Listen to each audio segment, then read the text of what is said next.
Jews who refused the Prophet's invitation to Islam are still here, have this tiny bit of land, and make all of these discoveries and other things that show themselves to be so successful. It's some kind of stab in the heart. Well, there's two particular things worth mentioning. One is, of course, that Muhammad, the founder of Islam, himself beheaded, massacred many, many Jews. Famously, there's one battle in particular, and the Banu Quraysh. It's a story you can find in the Quran and the Hadith, of course, this is because the Jews would not accept the revelation of Muhammad, such as it was. And so they are seen within Islamic tradition as being one of the first people who turned down the opportunity to join Islam. And as a result, of course, Muhammad decapitated hundreds and hundreds of Jews. So that's not a good start. But there's a bigger thing, I think, within the Muslim world, which is worth mentioning, which the late Bernard Lewis pointed out on a number of occasions, which is the great problem within Islam when it comes to not just Judaism, but the wider non-Islamic world, is that the Muslim religion claims to be the last revelation from God to man, which, as we all know, is a very large claim to make. It says there have been previous revelations, but this is the last and final one. And what's more, God has given you a book, the Quran. And the Quran is the one book you need. The opening, here is the book wherein is no doubt, which is quite a bold claim as well, I'd say. But the claim at the foundation of Islam is, here is the book wherein is no doubt, and it's the only book you need. And it's the final word from God that man will ever have. Now, if you are the recipients of this book, the people who end up either converting or being forced to convert to Islam, and eventually the areas that Islam takes over by force, if you are somebody who's brought up in that tradition, you would think that being the recipient of the final revelation from God, you would be in a just tip-top situation. You know, you would imagine that, well, this is going very well. We've got the final revelation from God. What's not to like? What's not on our side? And then several things happen in the millennia since, which is, first of all, many, many Muslims realize that despite having the final revelation from God, things don't seem to be going very well.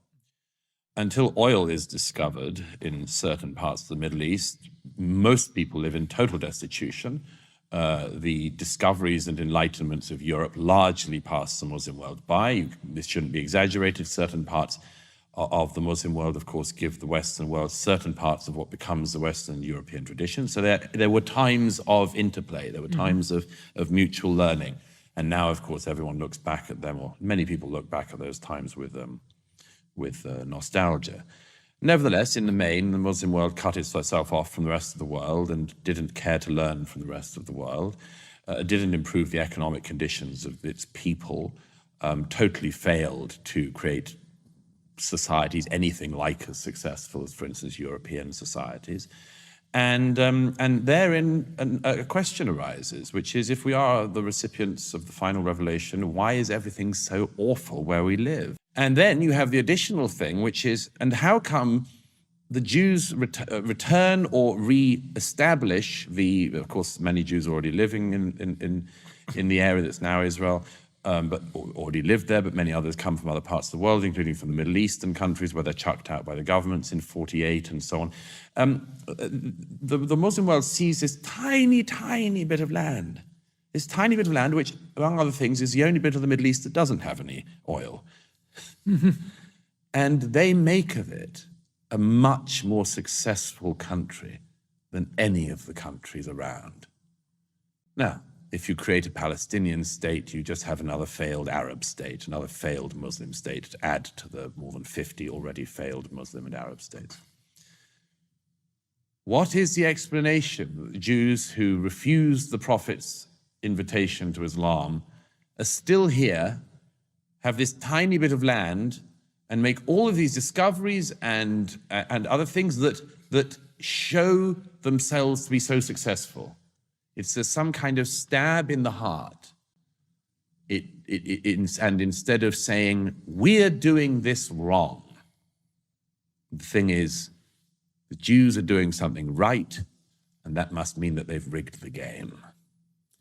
That's why they care, among other things.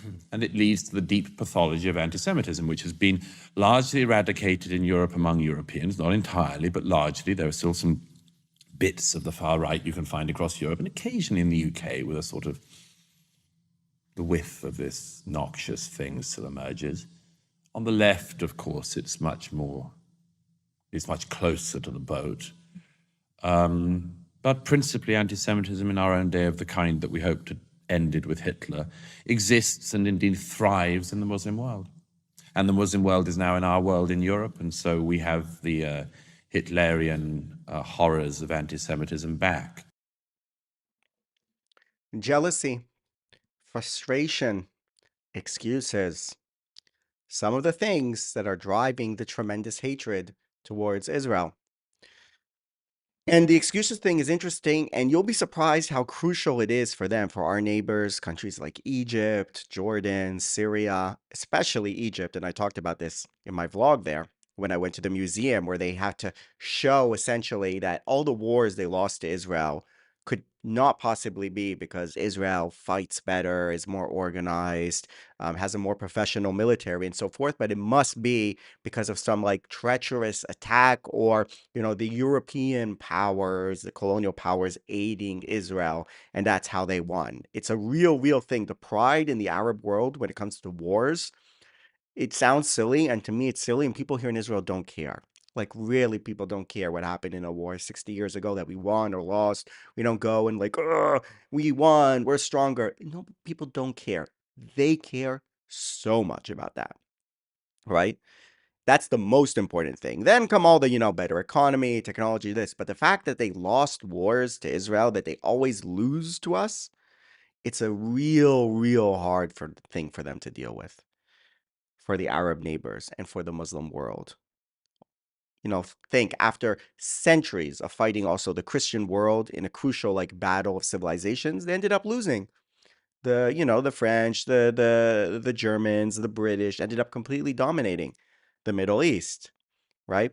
So it's a frustrating thing for them to deal with, this sort of lack of ability, this coming second or third to these other groups that they are supposed to be superior to, and thus they are always looking for the excuses and the forces aligned against them that can explain their failures.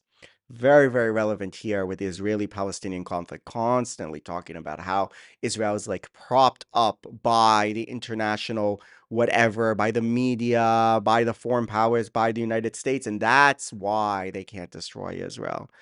And that's why they're suffering, because everybody is against them. It's a big conspiracy. It can't be because of their own poor decision making. And until that introspection comes and happens, and I don't think it will anytime soon, they're going to continue to fail and lag behind everybody else, because self-criticism is the road to improvement. And you probably know that from your personal life, don't you?